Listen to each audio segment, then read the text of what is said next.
How about regular grooming? That is an expense that sometimes people don't always think about. You might know that your dog or cat sheds like crazy, but some of them actually still need to go in for that regular grooming, and that can be expensive. You're listening to IBKR's Sense of Security.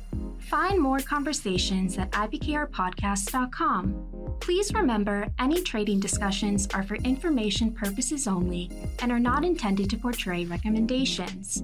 Please listen to further disclosures at the end of today's episode. Now, welcome to our show.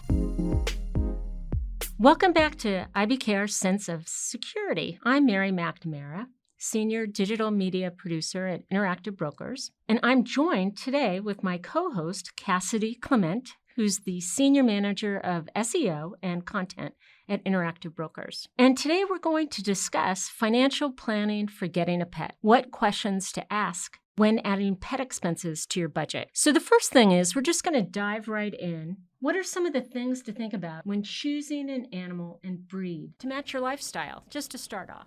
That's a great question. Thanks for having me, Mary. Great to be back. So when you start to look at an animal in your life, sometimes you want to start to reflect a little bit on your own life. So there may be active breeds and less active breeds. What's more laid back and what's better for a small home or an apartment living style? What about the exercise and socialization that have to be given to this animal? And are there any breed-specific health concern? After you've kind of looked at that, you might want to start to ask those introspective questions. Are you an active person, or do you like to spend a little bit more time in the living room? Do you live in that small apartment, or do you have that house with a yard? Bring them all out and let them run till their heart's content. Or how about being a homebody or a frequent traveler? I know for myself, I love to snowboard in the winter and I like to go hiking in the summer. But there's some times where I might not have somebody to watch my little dog, so I gotta bring him with me or make plans ahead of time. How about regular grooming? That is an expense that sometimes people don't always think about. You might know that your dog or cat sheds like crazy, but some of them actually still need to go in for that regular grooming, and that can be expensive. It can range from $40 to get your own tools all the way up to over $100, especially if you're looking for a certain type of cut or other types of specific grooming items. So the final piece then is, of course, the biggest thought: money to spend on vet care. That is something that after those regular checkups, life happens. Some animals have more medical needs than others and may be hereditarily exposed to other health concerns. Whether it's a cat, a dog, or other exotic animals, those are important things to think about. You know, it's good you brought up the grooming part, because one of the things that I didn't realize is that I actually have to take my dogs in once a month to get their nails trimmed. And so that's just an expense. It's basically like a pedicure for your dogs.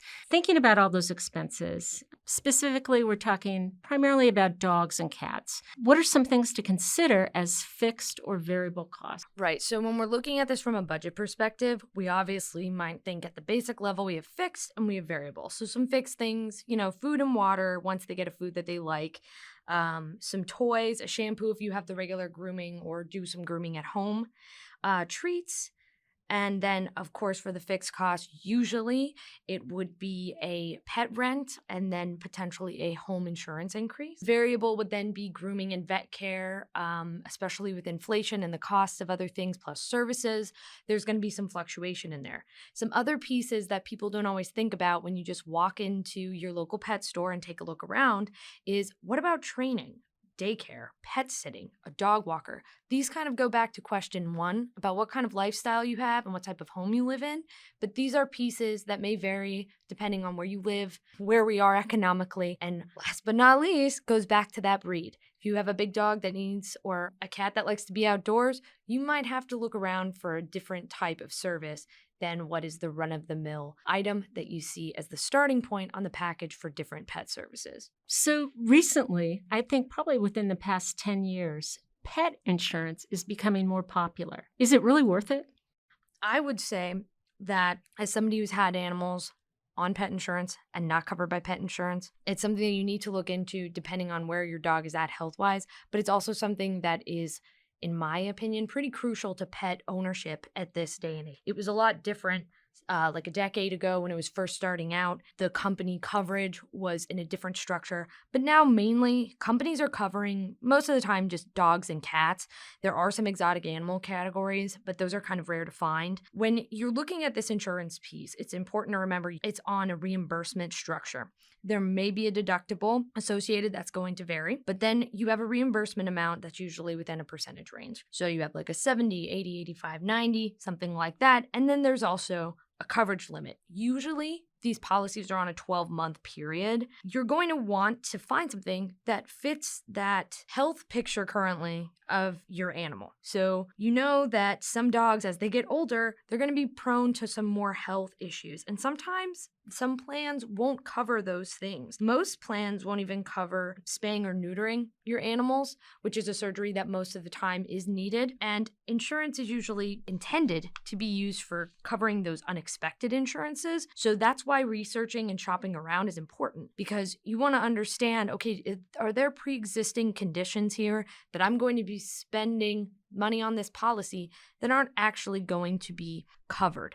But there's some other ways, if you can't get pet insurance, for you to think about budgeting and planning for your animal. There is self-funding, of course, so you may have a high-yield savings account that you're going to contribute to. That is your little emergency fund in case furry friend decides, my time to eat a rock today. The other option, too, is your vet may have a payment plan or a favored credit card, something like that, where you can look into at that clinic where you may be able to be charged less for the treatment that your pet needs, or maybe there's a lower interest rate on paying over time for that animal's care. So bottom line, you want to research the pet insurance companies, and there are quite a few of them out there, right? Absolutely. And there's many different plans that you can look into. Again, got to think about your lifestyle, where you live, what your dogs are getting into. So if you have a pretty predictable lifestyle, cat goes outside on the porch once a day or dog goes out 2 or 3 times a day, there are accident-only plans. There are accident and illness plans. There's wellness plans as well. But you want to make sure that if your animal is going to be exposed to a lot more things in the environment that can be potential harms, that maybe you find something that will help subsidize or cover these potential accidents or unexpected vet costs. For example, some people don't really think about dental coverage for some of their animals. I know my childhood dog, that wasn't as big of a deal as it is now. And that is an expensive procedure to get a tooth extracted or cleaning. Those type of things are sometimes additional pieces to your policy. And that prescribed medical coverage, let's say your dog got into something not so great, and now they have an upset stomach.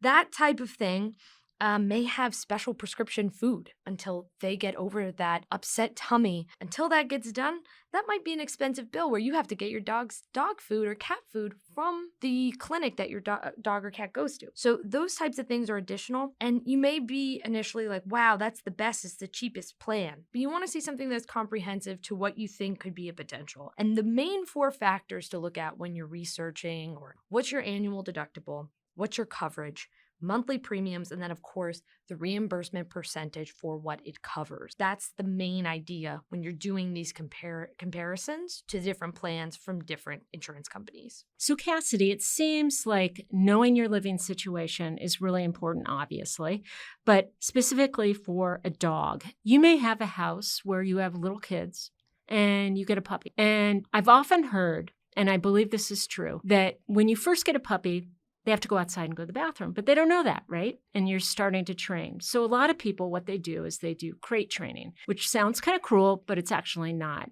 And that is you put your little dog, the puppy, in the crate. And then as soon as you take him out of the crate, let's say you want to play with him and so forth, you take him immediately outside so he knows that he has to go to the bathroom. And they frequently have to go when they're puppies. Then you bring him back in, you play. And then especially at night, if you put him in the crate, as soon as you wake up in the morning, you take them right outside. And so one of the hidden expenses there is the crate itself. So that's just one element of like home fitting for your animal. How is this going to impact my animal and myself in my living situation? So let's start, you rent or you own. If you rent, there's a chance that there may be a cat or a dog rent added to that. And that's because of that potential issue of, you know what, the dog didn't make it out of the crate quick enough, or oops, the cat missed the litter box. There's a chance that there can be some damage within the unit. So some home insurance companies also will have some restrictions on breeds, as well as some buildings for renting. But that's that extra deposit, or sometimes they call it the pet rent or the pet premium. And those types of things, as well as the home repairs, are some costs to think about. So you're right. You might have the little ones running around, and they may already cause enough damage already that you have the broken vase savings jar for when somebody played ball in the house. But, pets break things, chew things, scratch things. They get sick on things. And that could mean damage to anything that you could ever imagine.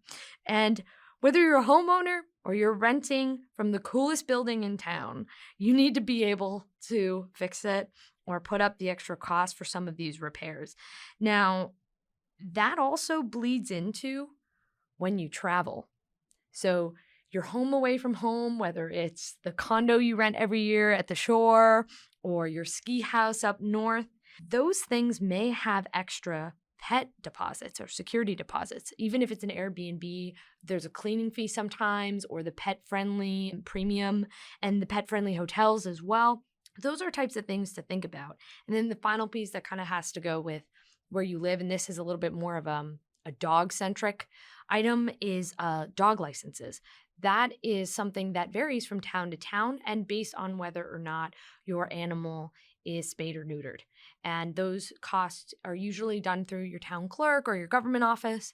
And those are the things that you always see the dogs jingling as they walk. That's what they're wearing around their neck, something new every year, to show that they're vaccinated and that they are licensed and documented in that town. So I have to tell you this, it's pretty funny, but not funny. So we own a house. We rescued a dog, and he's a great dog. But when I came home from work, I discovered that he really liked to chew on the molding, baseboards, stairs, anything wooden. Then the other one, he liked to chew the corners of a leather couch. And so there's all these things that happen when they're just getting used to you. It's like they're in a new environment. And in the case, sometimes they're young, they're teething. And so they just want to chew things. And so you have to get these things fixed. And it does cost. But on that note, I think there's so many positive things about having a dog. I mean, this is pretty much like we're talking about all the expenses. So you're prepared and so forth. And we also have another podcast on budgeting. So this fits within that category of budgeting for your dog. So one of the things I'd like to do at this point is to talk about, you really want a dog, but not yet. What are some things that you can do to have that pet experience, that dog experience, that love, that unconditional love in your own town or neighborhood or city? Yeah. You can help with animal sitting, like pet sitting. Volunteer at a local shelter. Donate different items to a local shelter. I know that usually they will have a needs list online that would say, hey, listen, you know what we really need this month? Cans of cat food, dog toys, maybe some dog shampoo, and drop it off. See if they need any volunteers to help socialize some of these animals. And also checking in to see sometimes if they need help in other events where some things like, if you've ever heard the phrase like bark in the park, things like that, where different animal shelters will have events at parks where they bring in other animals, cats and dogs that are up for adoption, that they need volunteers to just come hang out with the animals.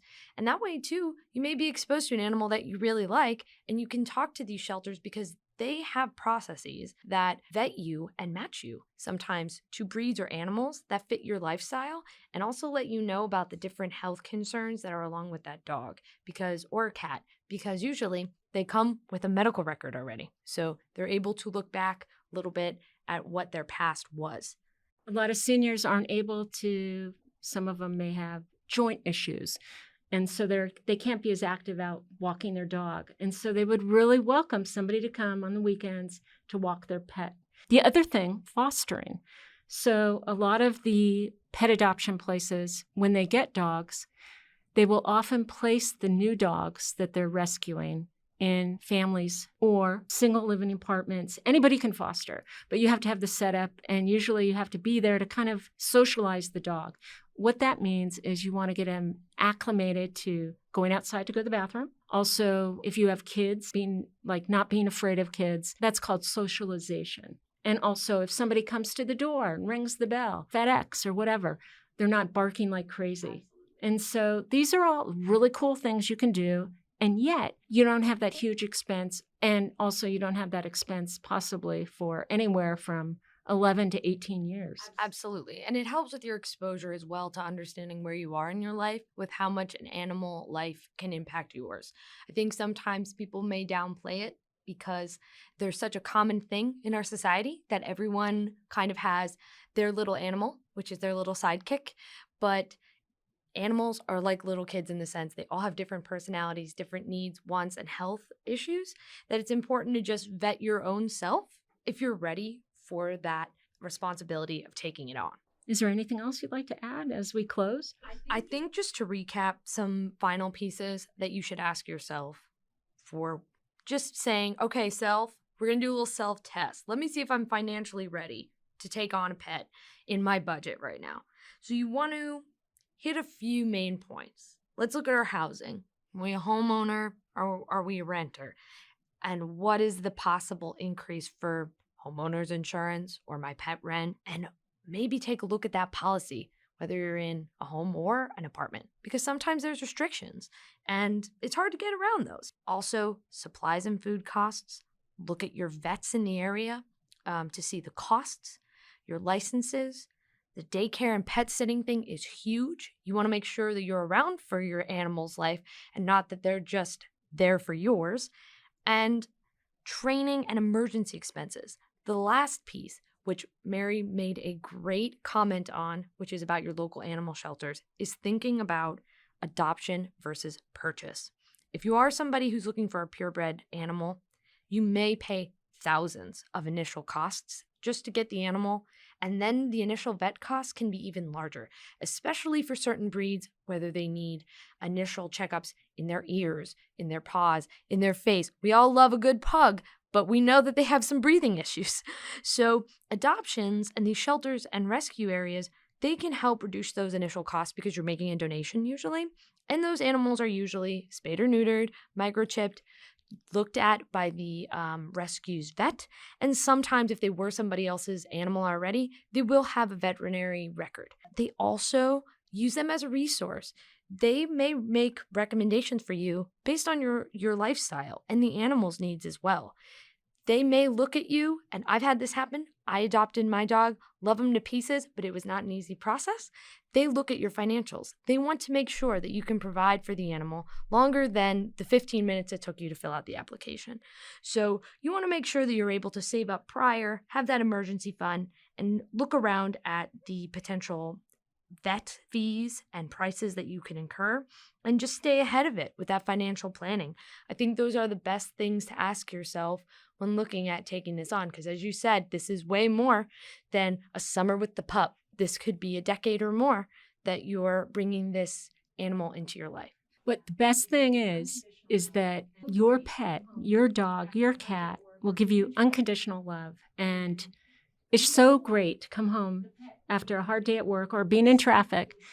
And no matter what, the pet usually is so happy to see you. They're wagging their tail, they're excited, and it's the best feeling, right? The best thing. Yeah. I think I've been to a surprise party, which is a close second, where you walk in, everyone's like, woo, surprise.